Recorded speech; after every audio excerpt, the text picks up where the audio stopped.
everybody, and welcome back to the Wayward Dragons podcast where a couple of nerds kind of go on rants.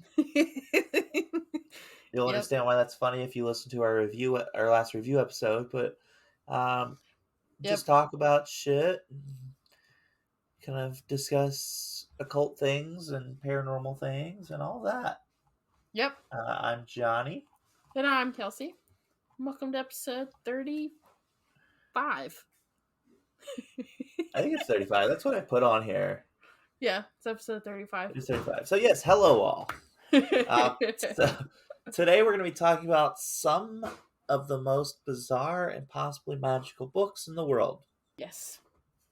I started off with over 30, and because of time constraints and some of it was just kind of weird books that I looked at that I guess are weird on appearance, but not weird enough in the long run, that I whittled it down to 4.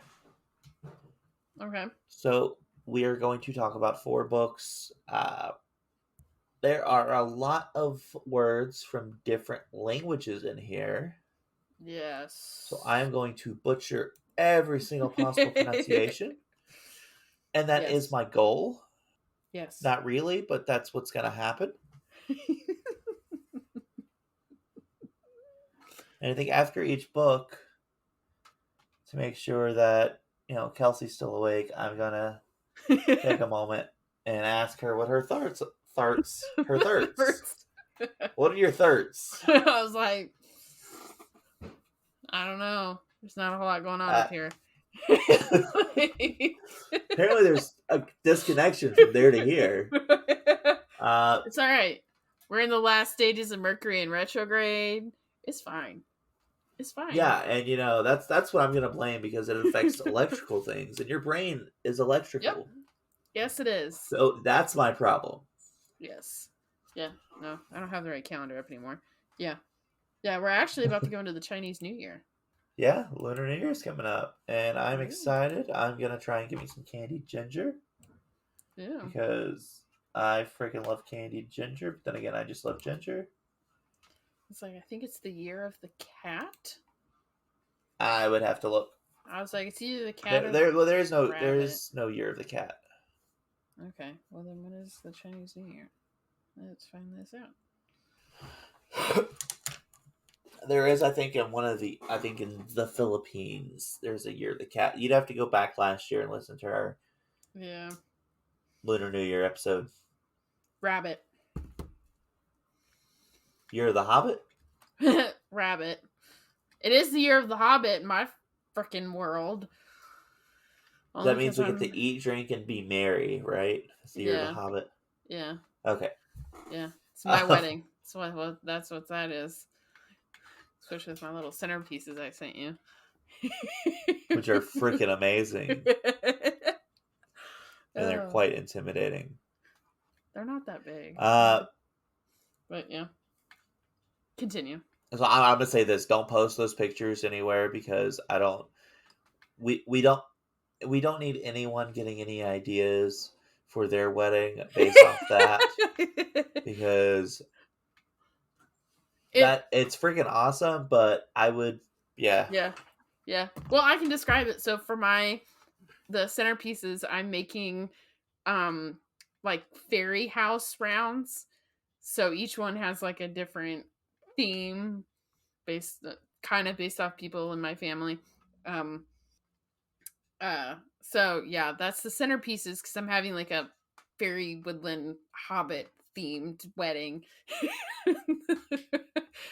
So it's the subtle way I can do Lord of the Rings without it being like shoved down people's throats. So I've got wooden rounds, and each wooden round's a different like fairy house theme with the table numbers sticking out. So yeah, why not? It's very fun. Yeah. It's very fun to sit here and be like back in craft class in elementary school. Except I'm getting hot glue all over my fingers instead of paste. So I did that in high school. I've actually gotten like severe burns from hot glue. I didn't have to take an art class because I took band.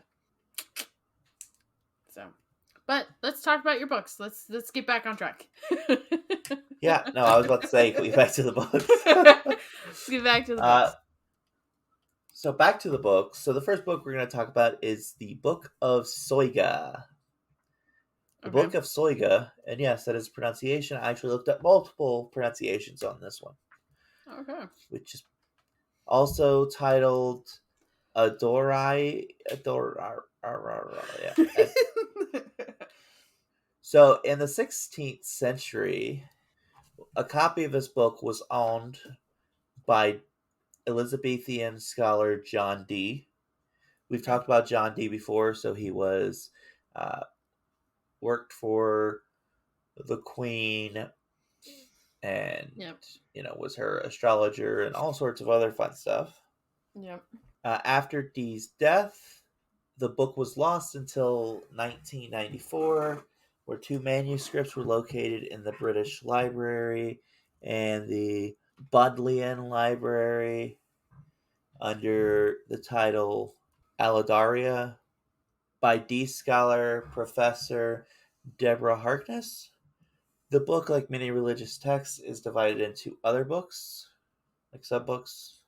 The Soyga has 4 major books in it and a number of different minor books. The interesting part about this book is that throughout the book, there's no consistency with how it's written. There's, it looks like in parts that the words are just kind of randomly scrolled upon the paper, or technically it's not paper. I don't know. That's a different book. Anyway, it's just randomly scrolled. There's random drawings of things. Okay.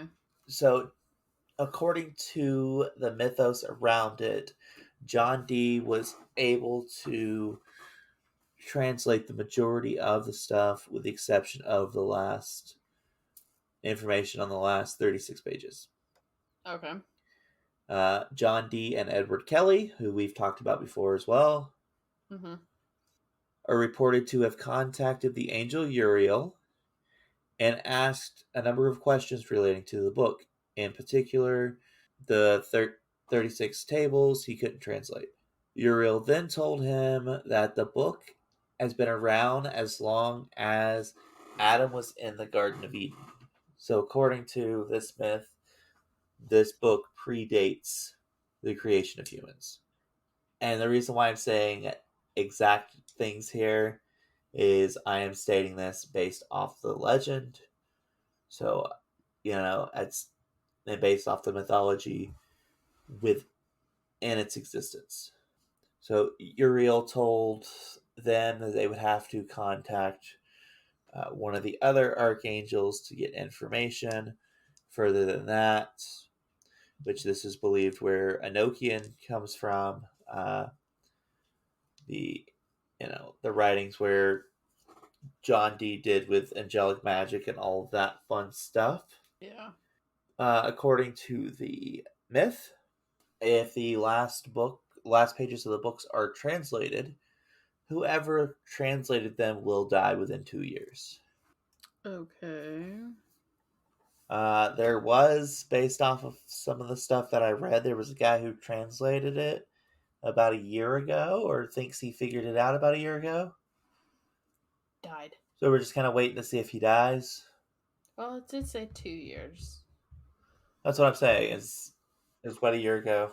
We're still kind of waiting to see if he dies. So, I mean, never know. Yeah. What are your thoughts on that book? I'm gonna have a hard time believing that it predates Adam and Eve. Right. Got a hard time believing that. Because, I mean, we do have texts that are not able to be translated. So, the fact that pages are not able to be translated makes sense. Honestly, kind of sounds like someone's grimoire, because you said there's no rhyme or reason to something. Like, there's no logical sense on how it's laid out. So it almost sounds like a grimoire of some form, possibly. I mean, we Um, won't even go into what my Book of Shadows looks like. like I started one just to have a place for like herb knowledge as I go through my herbalism thing. Um, but like that's almost what it sounds like. Is it's like a cryptic, like a coded grimoire that they don't Yeah, want. Obviously, you don't want people to see that. Like that's what it sounds like to me. I have a really hard time believing it's before Adam and Eve. no, Hard, I would hard. agree with that.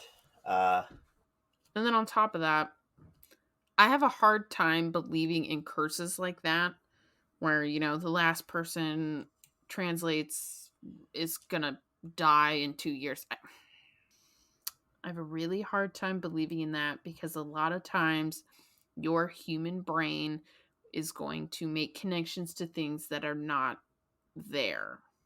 You're grasping at straws. right. You want to see a pattern in something just because your brain wants you to. It's not always there.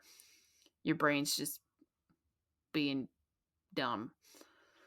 So I have a hard, like when we did the royal episode with my brother and we talked about haunted jewelry, I have a hard time believing in a lot of those curses.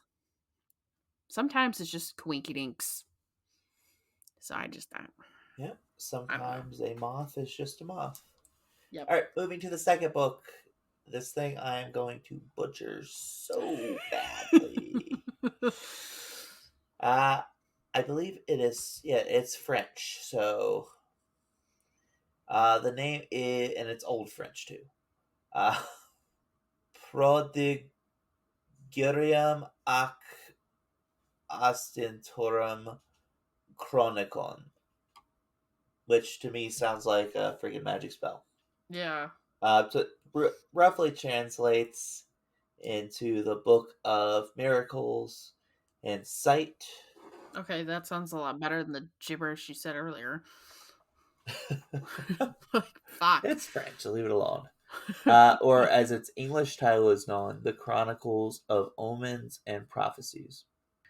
It Okay. was written by a French humanist, Conrad Leconstrith, Okay. and was published in Basel, France in 1557. So you could ask what this book has in it, but the better question would be, what does this book not have in it? Okay. This book has monsters, mysteries, occult beliefs, sightings of Halley's Comet, monstrous animals, and so much more. The Okay. time period that's covered in this book, again going back to Adam and Eve. Hold on, let's see here. I went blank. So sorry, I went blank for a second. Uh, it's been a long day. Okay, back to where I'm at.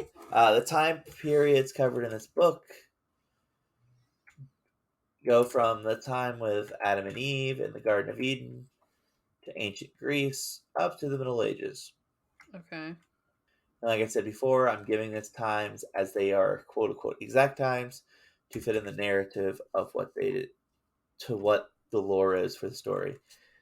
The reason I'm doing this, and this is just how my brain works, when I analyze something or look at something, I like to look into the time period or the world or the belief that the context comes from. Yes. So, as I stated on our review episode, if any of you listen to that, where I went on two really annoying rants, I'm going to go on a brief one here. And, Kelsey gets to hear me rant again because we record these both in the same day. We do. Uh, and then, my partner's heard me rant about this, so I'm going to go off on it. And I'm sure I'll get annoyance by that. But, so, as stated, Yeah. I look at from the world it exists in, like within context. For instance, and this is a major spoiler for anyone who has not seen Midsummer. Okay. Okay, so that's a horror. It's a horror movie. Oh, okay, I haven't seen that. I don't like the ending of the movie. I don't like how most people view the movie. Okay. A lot of people try and say it's a good for her movie. While yes, the boyfriend in it, not the greatest guy in the world. Mm. Are they ever in the Like, movies though? well, so here's the thing: is that he wants to dump her, and he's going on a trip with his friends, but her whole family, just like her family's dead, Okay. and they just died, and so she's upset about that. So he's trying to be a decent guy and not break her heart while she's completely distraught over that. And so it's one of those moral dilemmas of, well, I don't want to be with her, but hey, this situation just happened and I don't want to be an asshole when she's dealing with this to give her more to deal with. Okay. So they in the movie they go with one of his friends on a trip to this very interesting occult compound village type thing, and crazy fucked up shit starts happening. Okay.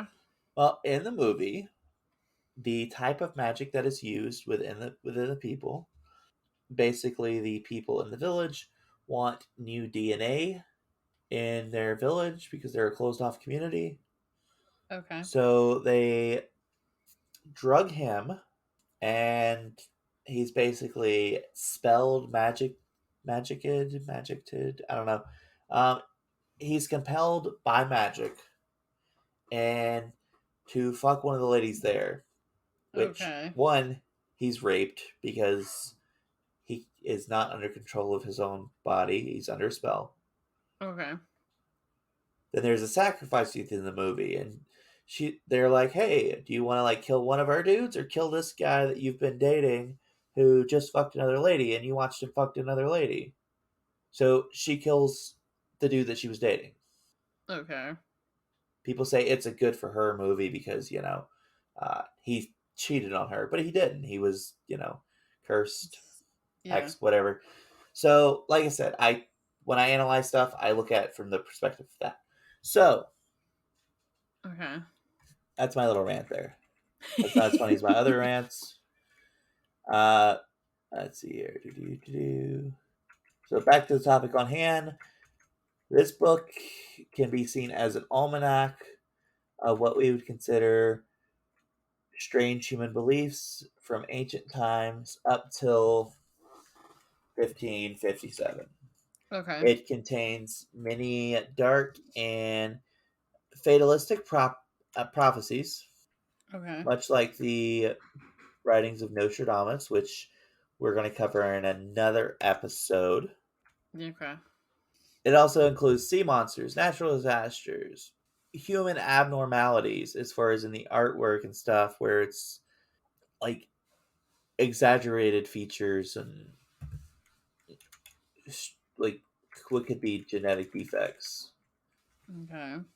So the UFO is believed to possibly have just been a comet, but not 100% sure. This book has over 1,500 drawings that were done from woodcuts. So basically, it's like woodcut stamps where they carve it in the negative into the Mhm. wood and then use that as a stamp for the Yeah. book.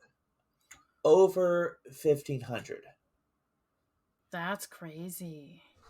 Your face is really blurry because of connection, but I know you've got like a what the fuck look on. Yeah, I do. My face is Uh, all scrunched up and everything.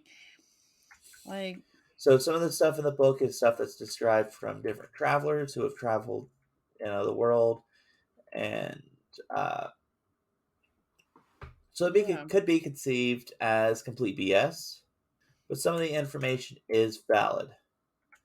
Here's the Okay. where it starts to get weird.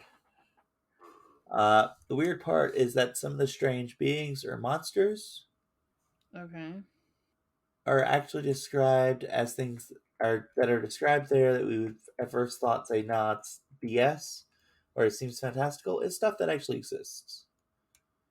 Some of these were up until recently unknown to modern scientists until Paleolithical records that have found, some of the remains, or we've discovered stuff that didn't exist. One of the strangest things that's in there is a picture of a dodo bird. And this is why this is weird. So again, the book was published in 1557. Yeah. Humans did not even go to the island where the dodo exists until 1598. That's Yeah. 41 years after it was published. So how did they know about the dodo bird? Well, that's part of the weird part.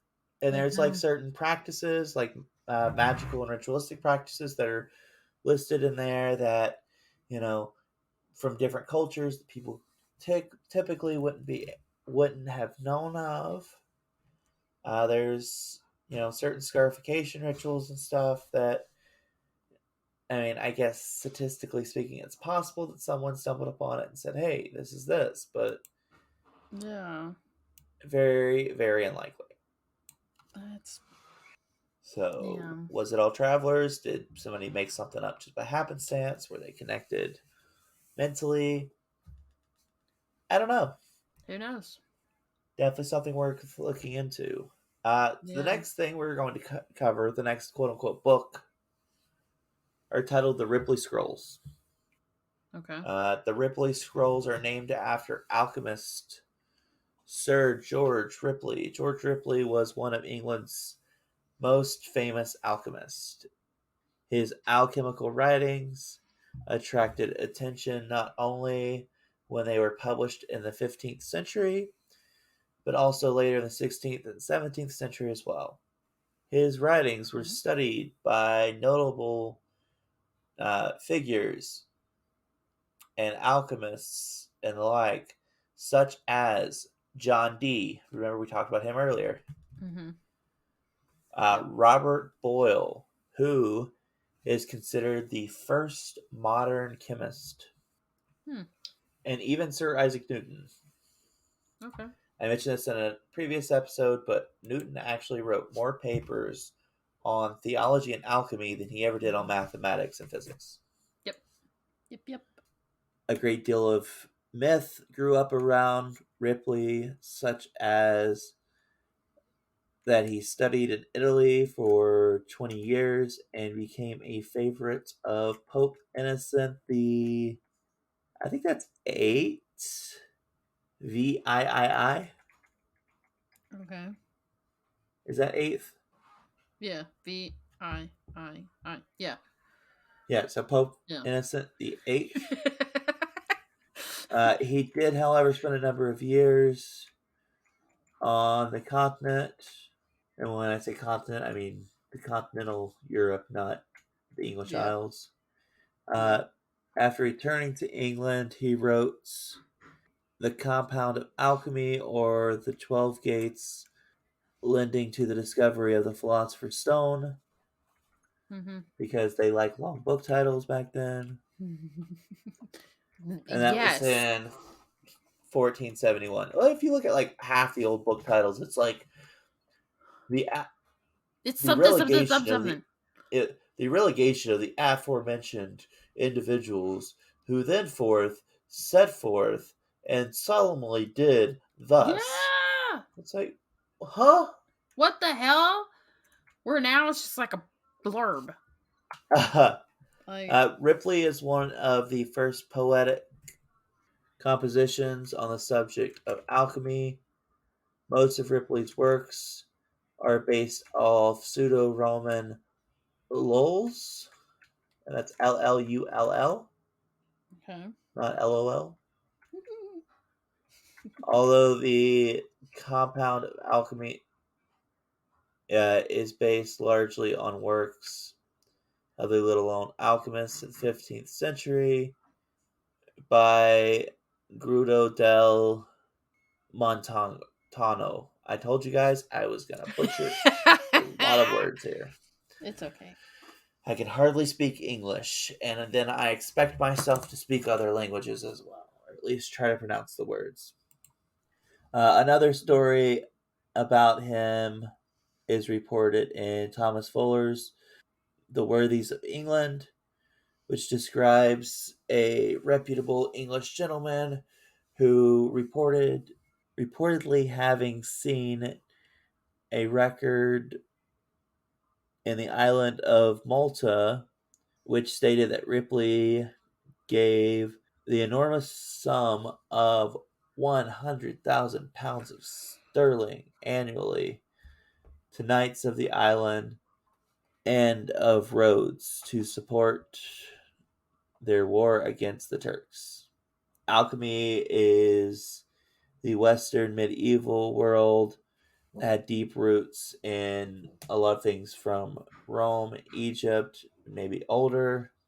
It's believed to be first practiced in Europe in the 12th century based off historical record. The Ripley Scrolls are the most well known documents of these.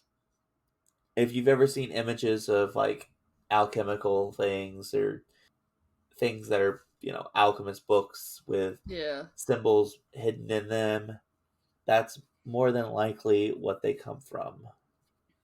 And the reason why this was done is so they could hide the meaning for those those who were worthy, and also this was the time that the church was killing folks for any sort of occult practices that weren't directly approved by the church, Yeah. and even some that were. Yeah. They don't. I mean, it's like the matter of you don't want anyone getting their hands on stuff because you don't know what they might do with it. Yeah. To this day, only 23 said scrolls have been found, even though they are believed to be from centuries following his life. Their names are taken from George Ripley. It's believed that if you follow some of the instructions correctly, Mm-hmm. you can create the Philosopher's Stone. Okay. Yes, this is the same stone that, Harry Potter, that was in Harry Potter, that kept Nicholas Flamel alive. Uh, Mm-hmm. it's also the same stone that was supposedly made by the actual Flamel. Yep. What are your thoughts on those scrolls? I mean, I think they were trying to get at something with all the alchemy. Also, apparently, I can't count. I did 5 books, not 4. That's fine. That's fine. Um, I mean, you're not gonna find it because if the church got its hands on it, good luck. Yeah. So, good luck finding them. But I think they were trying to do. They were exploring and experimenting with alchemy. They're trying to make new things, and we had a lot of discoveries because of that. So, I mean, there's some truth, I think, into some of the things, but obviously not all of it. But it is what it is. All right. The next book, this one's a little bit different. So Okay. this book is called the Popol Vuh. Yes, I know I did not pronounce that anything close to correct. But as I've said before, I hardly speak English, Yeah, much this less is any other correct. language. This is correct. This is much less a Mesoamerican language. I suck at languages, guys. So this is a book that was Mesoamerican. Why it's being included in this episode. This book is sometimes called the Mayan Bible. Okay.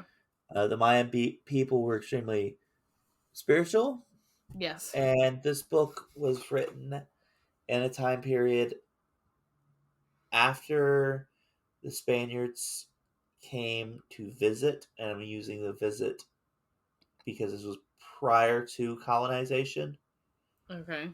where some of the individuals learned the Spanish language and then started transcribing the a lot of the Mayan myths and legends to where they Okay. would survive. So this book goes into way of lives before, during, and after uh, the conquering and colonization of the Spaniards.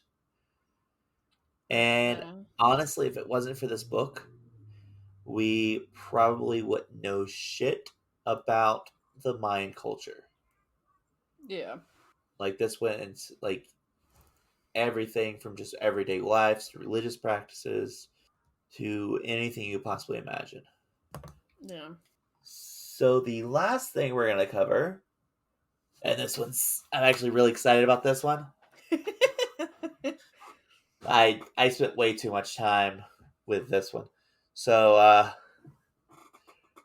the next book and final one is probably the biggest book here we'll talk about. Da da. I don't know if you want to add in some like actual drum rolls post or just leave mine. Uh, this book is 36 inches tall by 20 inches wide by 9 inches thick and weighs approximately 165 pounds. That's more than me. Uh, this is a commonly overlooked occult book. It brands itself with what many people, as what some may see as a bizarre and sinister title. A book so decisively mysterious that the Bohemian monastery in which it was penned, so which it was written, Mm-hmm. uh, has deemed it as cursed. Dun dun dun. I actually have Shocker. cue spooky music in my in all caps in the notes. It says cue spooky music. Um, the the author is believed to be uh, was believed to be in alignment with the Dark Lord himself. I don't know why I put insert small rant here. I was probably feeling some sort of way at the time. I don't fucking I was like, remember. which Dark Lord are we talking about? Are we talking about like Voldemort? Or are we talking like the devil? Satan. Satan. Okay. He was believed to be one of Satan's I was like, minions. I'm sorry, but when you say Dark Lord, I immediately think of Voldemort. I'm sorry. Okay, well, uh, as I said before, this is the Codex Gigas. Mm-hmm. I'm not sure what the fuck word that was supposed to be. It's like you So got lost based doing on this. maybe based. I don't know. Anyways, I massive typo guys in Yeah. this, and I don't remember what I was trying to. So small aside, I work on these notes after work, where my brain has been like fried from dealing with stuff for 8 hours and or 8 plus hours. So when I look back, sometimes it's like, hey, that's an error. Yeah. So it has very strange iconography in it, Okay. and was has also because of this has gained the moniker the Devil's Bible. This not to be Um. confused with the Satanic Bible by Antoine LaVey. Oh, as I said before, the very girth of this book has beckoned a lot of attention, not just because of the fact of its size, the fact that it has 624 pages, and these aren't pages of paper. Okay. These are pages of animal skin Okay. because paper was not that easily uh, come upon. Personally, I think if he was really cahoots with the devil, he would have added 42 more pages to make the count to 666, but that's just me. Well.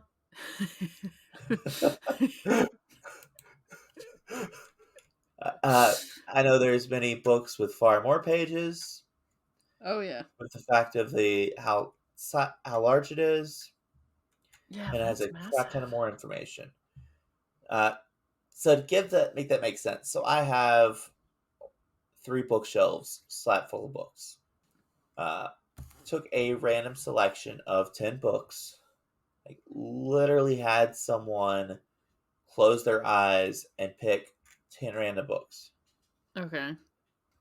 And these aren't like little flimsy like kids books either. Yeah. Uh, I took average of the sizes of the books and the pages. Mm-hmm.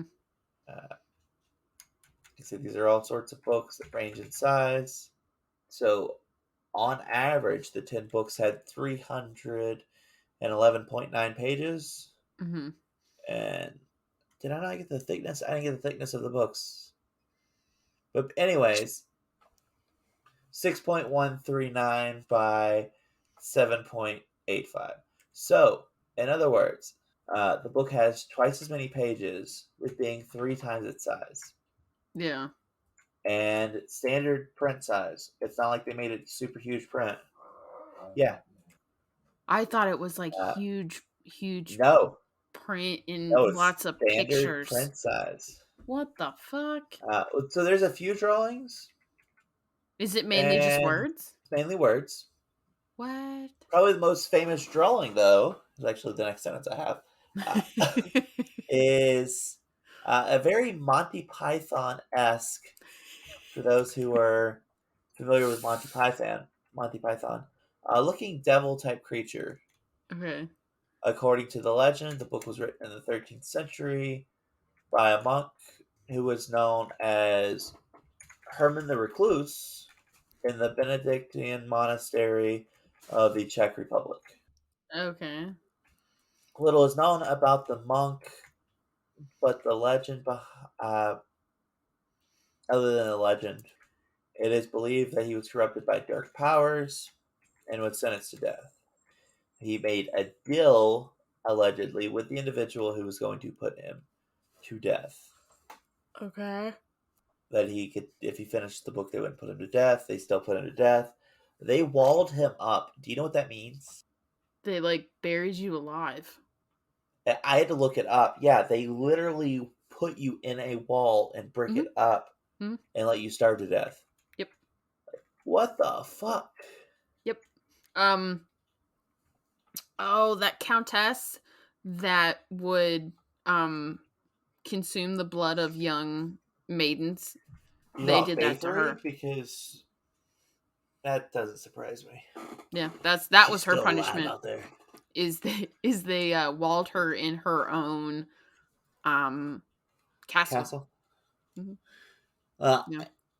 I could go on another rant about that, but really it was because she was a woman and she had some sentiments of power, and the church didn't like it, so they got rid of her. Yep. But yeah, so they starved you to death. Yep. But you know, that's what God wants, so that's what they did. So like I said, he made a deal with the abbot that if he could finish the book, they would spare his life. If he could finish it one night, and it would have all the writings of like the Bible and theology, along with all the wonders of the world, and it would glorify the monastery itself. The abbot agreed, but like I said, old Henry only had one night to complete it. Wasting no time, he wrote his heart out until midnight, at which he basically said, fuck it. There's no way I could do this in one night. Supposedly, he made a pact with the devil at this point and sold his soul to complete the book. The devil supposedly is the one that completed the book, which is why there's a really weird picture of the devil in the middle of it. Based off of conservative estimates, it would have taken over 20 years with nonstop writing to complete a book of this size. What? Yes. And based off of examinations from, I forget what they're called, the people who actually study handwriting and stuff. Yeah. It is believed firmly that this book only had one author. 20 So the years. monastery that it was held in was destroyed in the 15th century. Based off records in the book, it was completed in the 13th century. That's crazy. So other than the, what makes this book occulty, other than the backstory, well, it literally has the entire Christian Bible in it. Some texts that are not canonical in the Bible, some of which that were found later in like Dead Sea Scrolls that were lost books of the Bible that would not have readily been known about that point. A number of astrology things, a number of occult charts, star charts, herbalism, and random witchy type stuff, and of course the weird devil picture. So those are the 5 books, not 4. I'm an idiot and fucked up. It's okay. That I wanted to talk about. Like, there's several others. There's the Grand Grimoire of Cthulhu and the Necronomicon that involve with H.P. Lovecraft stuff that a lot of people flock to.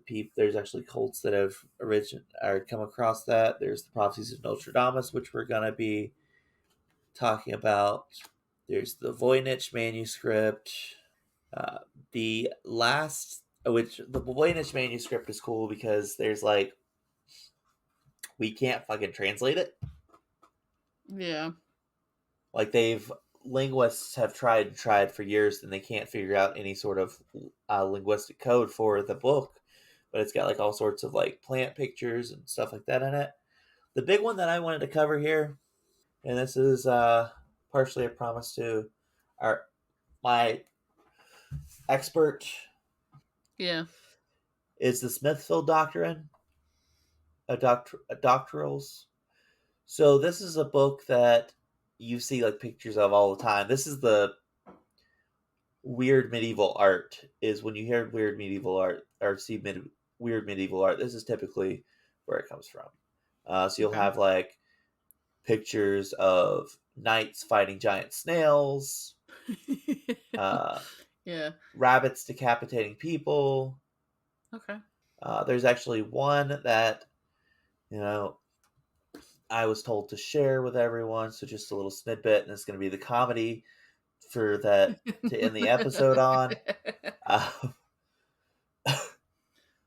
So apparently there's a big like greyhound type dog that was running away from a rabbit, and I was Okay. informed by the expert Okay. that the dog's name is Spunky, Okay. and that he stole the grilled cheese that the rabbit was making for himself, Okay. and that's why he was chasing the. That's why the rabbit was chasing him, is because the rabbit was mad that Spunky stole his grilled cheese, and the I rabbit wanted his grilled cheese. I mean, I'd be mad too. So. Well, I think that expert is high on crack. Uh, obviously, it's a joke, but I'm gonna find the picture so you can post it because Okay. some of those pictures are ridiculous. But that's the big honorable mention that I have. Okay. So those are some wacky, weird, occult type, strange books that I whittled down from 30. Yeah. Okay. Thoughts on any of those? Thoughts on uh the Codex Gigas? I was like, that's a massive book. That is I massive. like big books and I cannot. Yeah. I mean, that's massive. 165 pounds. That's just massive. Yeah, That's massive. yeah, That's huge. that's what she said. I was like, are you ready to do our tarot cards for this week? For the next 2 weeks? I totally am. I definitely did not forget about that. You should be Let proud of me me. I just didn't let pull me my just normal card. do extra shuffling to make sure my deck is extra shuffled. Like, yeah. Yeah. When So, I was writing this, I'm like, shit, I forgot about something. What did I forget about to put it into the yeah. notes? Yeah. So I'll go ahead and start. So I pulled the Lovers. So a union where forces are united. There is a relationship here where one piece fulfills the other, creating balance, harmony, and peace. Where one side is weak, the other is strong, and vice versa. This is a union where one can depend on the other, blessed by nature that pushes each other to grow and expand. So, Okay. I got the Six of Cups. I Why don't know why does I'm so one? excited about that. Just like, why do one of us always pull something from the cups? Okay, so the Six of Cups is a throwback to nostalgia and happier times, or childlike nostalgia. Okay. Okay. So it's a reminder to, remember when life was good and to chill out sometimes and enjoy things. Not putting so much pressure on yourself. Like if What? you're, say, planning a wedding and, have a shit ton going on, maybe you should, make sure you take time to relax and enjoy yourself and enjoy the time with your significant other and try to freaking push yourself all the time. Or, not overwork yourself all the freaking time. I'm calling us both out here in case you I can't was tell. like, sir, you can't just call me out without calling yourself out. No, I called myself out. I'm also calling a few of our listeners out. You know who you are. Yeah, you. Yeah, I'm talking to you. You Listen, quit overworking. quit stressing about work. They'll replace you the moment you're dead. So who cares? There's used to hear this old saying growing up all the time, and it was it's kind of fucked up if you think about it, but it says they'll post your job before they post your obituary. Which is true. You know Because as well as I corporate do. Like, you know as well as I do. Especially where I work. I won't even be cold before my job goes up. Let's just say they'll post your job while you're still working there. What are you talking about? Oh, yeah. Oh, yeah. Yeah. We're just planning for a backup. It's fine. It's fine. It's fine. Yeah, no. We're backfilling the position. Yeah. Yeah. I mean, I will say that makes a lot of sense, at least for me, because I go on vacation next week because it's the week of would have been my grandmother's birthday. So I am taking the recipe box that I have of hers, and I'm slowly making books for everyone in the family. So when I make them, it's like going down memory lane because it's all the recipes I made as a kid with my grandma. Yeah. So. Well, make sure you don't overwork yourself on it. Make sure you take time to enjoy it. Well, this one I'm making is for my grandpa, so it's a little weird feelings. Right there. With all that drama, but yeah, that's a story for another day. But yeah. So please tell your friends, rate, review, and subscribe. We are on most podcast platforms. You can join us on Facebook, Instagram, and YouTube. My hands are the hands that you see for the unboxing videos. And if we've messed up anything, or if you have a topic that you feel like would be good for us to cover, or a book recommendation, you can email us at thewaywarddragons@gmail.com. And hey, if you do a podcast yourself or know someone who does a podcast, see if they want to collaborate, do a little cross promotion. We can help each other out, spread the love, spread the word. Yeah. And have a good rest of the Mercury in retrograde. Hope everybody survived that, and happy Chinese New Year. Yep. Yeah. And we will see you all in February. Probably never, because we're not going to see you, but you'll hear our voices. And in February. Next week and the week after that, depending on when you listen. Yeah. Holy shit, we're already halfway through the month. I know. Just realized that. Yeah, we're halfway through January, everybody. Woo! Yeah. So, yeah, we'll see you guys at some point. Yeah, until next time. Then, I'm Johnny. And I'm Kelsey. Bye. Bye.